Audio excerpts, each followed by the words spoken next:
I have yet to give a speech or have a meeting where somebody doesn't ask me the millennial question. What's the millennial question? Apparently millennials as a generation, which is a group of people who were born approximately 1984 and after, are tough to manage. And they're accused of being entitled and narcissistic, and self-interested, unfocused, lazy. But entitled is the big one. And because they confound leadership so much, what's happening is leaders are asking the millennials, what do you want? And millennials are saying, we want to work in a place with purpose, love that. We want to make an impact, you know, whatever that means. We want free food and beanbags. And so somebody articulates some sort of purpose, there's lots of free food and there's beanbags, and yet for some reason, they're still not happy. And that's because they're missing, there's a missing piece. What I've learned is that I can break it down into 4 pieces, right? There are four things, 4 characteristics. One is parenting, the other one is technology, the third is impatience, and the fourth is environment. The generation that we call the millennials, too many of them grew up subject to, not my words, failed parenting strategies. Where, for example, they were told that they were special all the time. They were told that they could have anything they want in life, just because they want it. Some of them got into honors classes, not because they deserved it, but because their parents complained. And some of them got A's, not because they earned them, but because the teachers didn't want to deal with the parents. Some kids got participation medals. You got a medal for coming in last, right? Which the science we know is pretty clear, which is it devalues the medal and the reward for those who actually work hard, and it actually makes the person who comes in last feel embarrassed because they know they didn't deserve it, so it actually makes them feel worse, right? So you take this group of people, and they graduate school and they get a job, and they're thrust into the real world, and in an instant they find out they're not special, their moms can't get them a promotion, that you get nothing for coming in last, and by the way, you can't just have it because you want it. And in an instant, their entire self-image is shattered.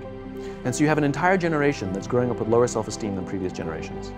The other problem, to compound it, is we're growing up in a Facebook, Instagram world. In other words, we're good at putting filters on things. We're good at showing people that life is amazing even though I'm depressed. And so everybody sounds tough, and everybody sounds like they got it all figured out. And the reality is there's very little toughness, and most people don't have it figured out. And so when the more senior people say, well, what should we do? They sound like, this is what you gotta do. And they have no clue, right? So you have an entire generation growing up with lower self-esteem than previous generations, right? Through no fault of their own, right? They were dealt a bad hand. Now let's add in technology. We know that engagement with social media and our cell phones releases a chemical called dopamine. That's why when you get a text, it feels good, right? So, you know, we've all had it where you're feeling a little bit down or feeling a bit lonely, and so you send out 10 texts to 10 friends, you know, hi, hi, hi, hi, hi, because it feels good when you get a response. It's why we count the likes, it's why we go back 10 times to see if my Instagram is growing slower, did I do something wrong? Do they not like me anymore, right? The trauma for young kids to be unfriended, right? Because we know when you get a hit of dopamine, which feels good. It's why we like it, it's why we keep going back to it. Dopamine is the exact same chemical that makes us feel good when we smoke, when we drink, and when we gamble. In other words, it's highly, highly addictive, right? We have age restrictions on smoking, gambling, and alcohol, and we have no age restrictions on social media and cell phones, which is the equivalent of opening up the liquor cabinet and saying to our teenagers, hey, by the way, this adolescence thing, if it gets you down. But that's basically what's happening. That's basically what's happening, right? That's basically what happened. You have an entire generation that has access to an addictive, numbing chemical called dopamine through social media and cell phones as they're going through the high stress of adolescence. Why is this important? Almost every alcoholic discovered alcohol when they were teenagers. When we're very, very young, the only approval we need is the approval of our parents. And as we go through adolescence, we make this transition where we now need the approval of our peers. Very frustrating for our parents, very important for us. It allows us to acculturate outside of our immediate families into the broader tribe, right? It's a highly, highly stressful and anxious period of our lives, and we're supposed to learn to rely on our friends. Some people, quite by accident, discover alcohol and numbing effects of dopamine to help them cope with the stresses and anxieties of adolescence. Unfortunately, that becomes hardwired in their brains, and for the rest of their lives, when they suffer significant stress, they will not turn to a person, they will turn to the bottle. Social stress, financial stress, career stress, that's pretty much the primary reasons why an alcoholic drinks, right? What's happening is, because we're allowing unfettered access to these dopamine-producing devices and media, basically it's becoming hardwired, and what we're seeing is, as they grow older, too many kids don't know how to form deep, meaningful relationships. Their words, not mine. They will admit that many of their friendships are superficial. They will admit that their friends, that they don't count on their friends, they don't rely on their friends, they have fun with their friends, but they also know that their friends will cancel on them if something better comes along. Deep, meaningful relationships are not there because they never practice the skill set, and worse, they don't have the coping mechanisms to deal with stress. So when significant stress starts to show up in their lives, they're not turning to a person, they're turning to a device, they're turning to social media, they're turning to these things which offer temporary relief. We know, the science is clear, we know that people who spend more time on Facebook suffer higher rates of depression than people who spend less time on Facebook. These things balanced. Alcohol is not bad, too much alcohol is bad. Gambling is fun, too much gambling is dangerous. There's nothing wrong with social media and cell phones. It's the imbalance. If you're sitting at dinner with your friends and you're texting somebody who's not there, that's a problem. That's an addiction. If you're sitting in a meeting with people you're supposed to be listening to and speaking, and you put your phone on the table, face up or face down, I don't care, that sends a subconscious message to the room that you're just not that important to me right now, right? That's what happens. And the fact that you cannot put it away is because you are addicted, right? If you wake up and you check your phone before you say good morning to your girlfriend, boyfriend, or spouse, you have an addiction. And like all addiction, in time, it'll destroy relationships, it'll cost time, and it'll cost money, and it'll make your life worse. So you have a generation growing up with lower self-esteem that doesn't have the coping mechanisms to deal with stress. Now you add in the sense of impatience. They've grown up in a world of instant gratification. You want to buy something, you go on Amazon, it arrives the next day. You want to watch a movie? Log on and watch a movie. You don't check movie times. You want to watch a TV show? Binge. You don't even have to wait week to week to week, right? I know people who skip seasons just so they can binge at the end of the season, right? Instant gratification. You want to go on a date? You don't even have to learn how to be like, hey. You don't even have to learn and practice that skill. You don't have to be the uncomfortable one who says yes when you mean no, and says no when you mean no, and yes when you... You don't have to swipe right. Bang, I'm a stud. Right? You don't have to learn the social coping mechanisms. Everything you want, you can have instantaneously. Everything you want, instant gratification. Except job satisfaction and strength of relationships, there ain't no app for that. They are slow, meandering, uncomfortable, messy processes. And so I keep meeting these wonderful, fantastic, idealistic, hardworking, smart kids. They've just graduated school. They're in their entry-level job. I sit down with them and I go, how's it going? They go, I think I'm gonna quit. I'm like, why?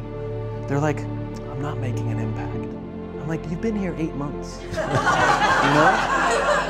It's as if they're standing at the foot of a mountain and they have this abstract concept called impact that they want to have in the world, which is the summit. What they don't see is the mountain. I don't care if you go up the mountain quickly or slowly, but there's still a mountain. And so what this young generation needs to learn is patience. That some things that really, really matter, like love, or job fulfillment, joy, love of life, self-confidence, a skill set, any of these things, all of these things take time. Sometimes you can expedite pieces of it, but the overall journey is arduous and long and difficult. And if you don't ask for help and learn that skill set, you will fall off the mountain, or you will, the worst case scenario, and we're already seeing it, the worst case scenario is we're seeing an increase in suicide rates, we're seeing an increase in this generation, we're seeing an increase in accidental deaths due to drug overdoses, we're seeing more and more kids drop out of school or take leaves of absence due to depression. Unheard of. These are all, this is really bad. The best case scenario, those are all bad cases, right? The best case scenario is you'll have an entire population growing up and going through life and just never really finding joy. They'll never really find deep, deep fulfillment in work or in life. They'll just waft through life, and it'll be just, it's fine. How's your job? It's fine, the same as yesterday. How's your relationship? It's fine. Like that's the best case scenario, which leads me to the fourth point, which is environment, which is we're taking this amazing group of young, fantastic kids who were just dealt a bad hand. It's no fault of their own. And we put them in corporate environments that care more about the numbers than they do about the kids. They care more about the short-term gains than the long-term life of this young human being. We care more about the year than the lifetime, right? And so we are putting them in corporate environments that aren't helping them build their confidence, that aren't helping them learn the skills of cooperation, that aren't helping them overcome the challenges of a digital world and finding more balance, that isn't helping them overcome the need to have instant gratification and teach them the joys and impact and the fulfillment you get from working hard on something for a long time that cannot be done in a month or even in a year. And so we're thrusting to them in corporate environments, and the worst part about it is they think it's them. They blame themselves. They think it's them who can't deal.